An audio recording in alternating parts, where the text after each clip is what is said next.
Okay, here's my Meltzer thing. So I'm reading this dude's sheet, right?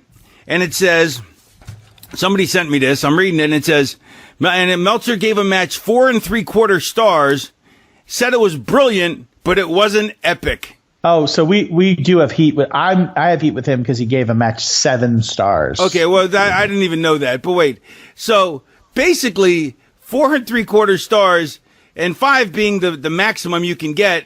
The 4 3/4 star was brilliant, but it wasn't epic. What the hell is that? That's like saying it's a meaningless. Yeah, it's so.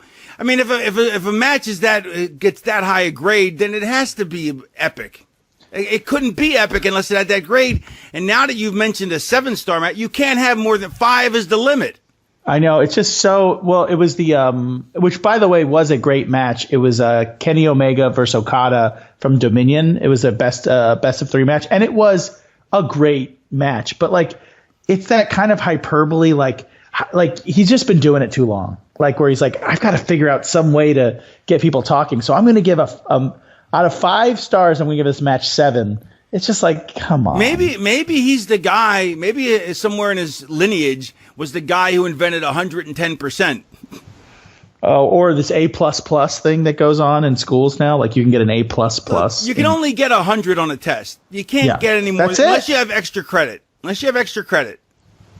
Also, though, don't you feel like it's like unless you have extra credit? So basically, you can get more.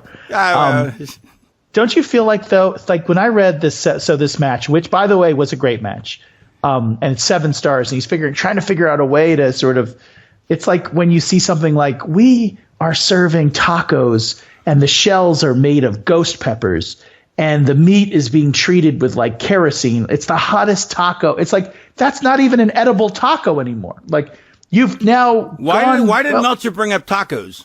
I'm bringing up tacos. Oh, because you're hungry. I'm saying... No, I am hungry, by the way. Oh. So wait, when you said that, I was so ready to be contrarian, but you're totally right. I'm very hungry. But like, or this like, we have a 9-pound bacon cheeseburger. It's like too much. It's too much. Well, here's the thing is, first of all, 5 stars was always a stupid rating system because there's not enough room for. Yeah. He boxed himself in. Yeah, it should be 100. It should be or an A plus B plus C. See, and the difference with A, B, C, and D. And F is that's only 5 letters, so you think, well, it's the same as 5 stars, except A plus, A minus, B plus, B minus. So you have 15. Yeah, you have 15. But really, just make it on a scale of 100.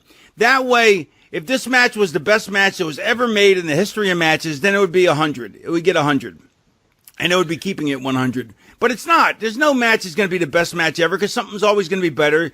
But then you're going to have to, if you start giving out scores that are perfect, then you feel limited by giving in scores that are 5 stars. And because so many 5-star matches happen this year, which is ridiculous because that's the best match you can have. So there couldn't be that many 5-star matches unless they're all equally that amazing, which I find hard to believe. You know, but what if they're amazing but not epic? Yeah, or like they're brilliant, but not. That's what he said. I couldn't believe it. I read that it said it was brilliant, but it wasn't epic. You know, he's done a lot of good work, but he's just doing it too. He's been doing it too. All these guys are consuming too much wrestling, and like it's just I feel this about movie critics. I used to work at Philadelphia Inquirer, humble brag. Oh wait, as an editorial assistant. Hang on a sec.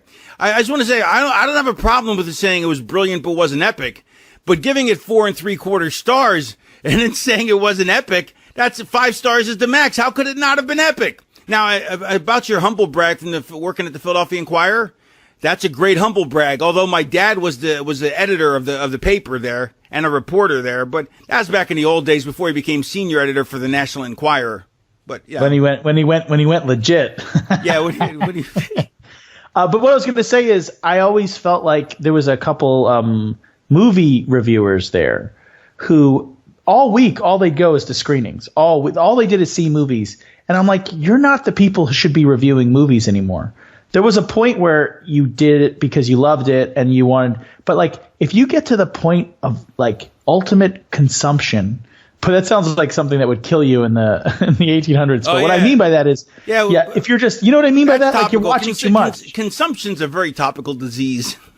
we're keeping it in the 18. Ah.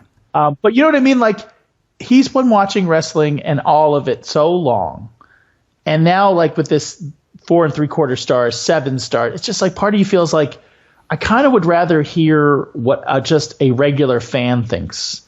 Yeah, but not one of his fans, because his fans are into the hyperbole. Yeah, absolutely. Because you get attention when you say this is the greatest ever. This is 7 stars.